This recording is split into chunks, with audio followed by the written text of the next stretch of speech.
Hi, this is James, the Comic Book Shifu, and welcome to Read More Comics.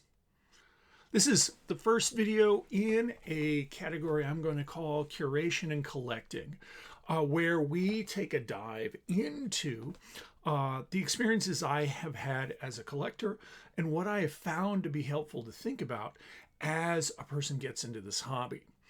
I'm going to be taking a deep dive back to when I first became an adult collector. It's going on about 12 years now. And look at the 4 different ideas that I considered as a part of getting into this hobby. So let's start. Number 1, you want to consider why you're getting into comic book collecting. What is your passion? What's driving you? For me, it was looking at the comic book character that would be the focal point to my initial collecting, and then I would grow from there. Batman, as you can tell behind me, was that character. And it can be anything, but you really do want to consider why you're going into the hobby, what your passion's for, and to give yourself a focus initially for your collecting goals. So number 1 is going to be the most important decision you're going to make if you're going to get into comic book collecting. Number 2 then is beginning to look at the logistics of collecting. You need to be organized, okay? Very, very quickly, a person can find themselves not just in possession of dozens, but hundreds or thousands of comic books. It's happening to me. And as you go through the process of becoming first a beginner, but then a more mature or veteran collector, you're going to see that there are stages, there are different ages a person goes through, if you will. But number 2, you really want to begin looking at how you're going to store. For me, and for those of you that don't know, there are 2 different types of boxes available on the market, either at a local comic book store, on Amazon, or the individual vendors. There are short boxes and long boxes. Okay, a short box can carry about 150 modern comic books. I found I can slip in it just a little bit more, but I like some breathing room in between. We don't want the books pressing up against each other. Where I've seen long boxes hold between 250 to 300 comic books, really does matter how big the comic books is. And when I'm talking about big, I'm talking about the density of the paper, the thickness. So on the surface, it would seem that a long box would be the way to go. And that's definitely a pro for a long box. The number of comics you can put in a box is advantageous.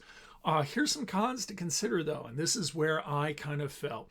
First, a long box weighs about 30% more than a short box. Short box can average about 40 pounds, so you're looking at upwards of 60 pounds for a long box. That can be burdensome on your back, especially as you become a more mature collector.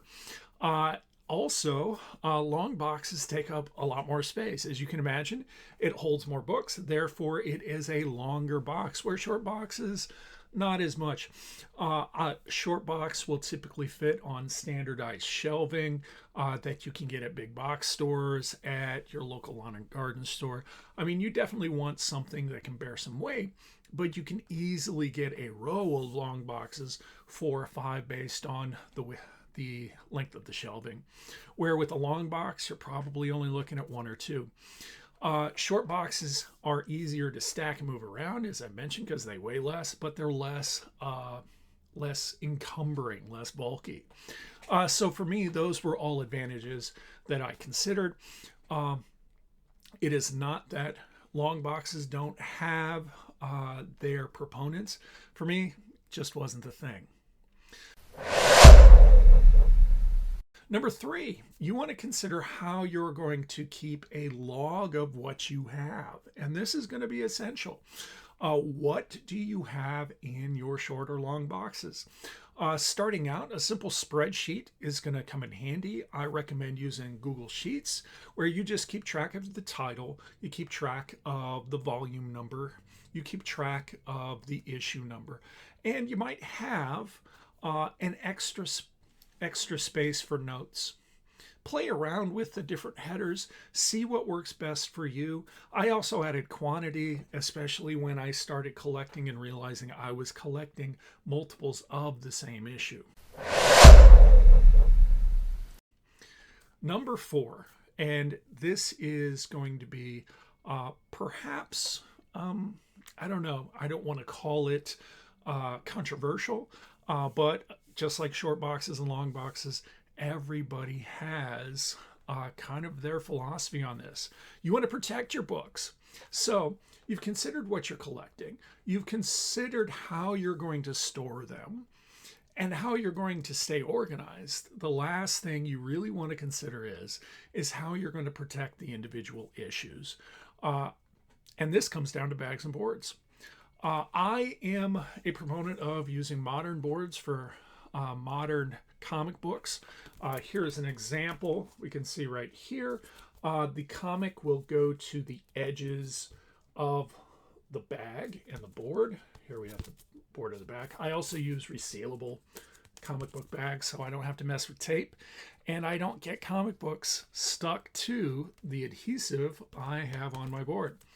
Others prefer a longer or a wider comic book bag and board, and this would be a Silver Age, and you can see it's about 1/4 of an inch longer. I use it for prestige editions. These are the square bound modern books because they're a little too big for a modern bag and board.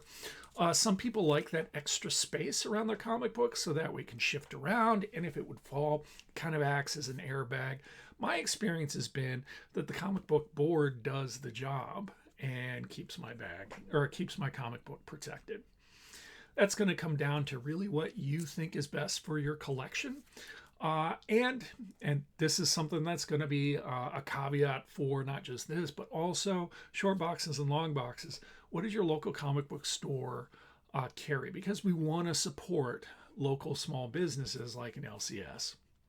I hope you found this video helpful. Please, if you did enjoy it and the content, please like, share, and subscribe right down below. And thank you for watching another one of my videos.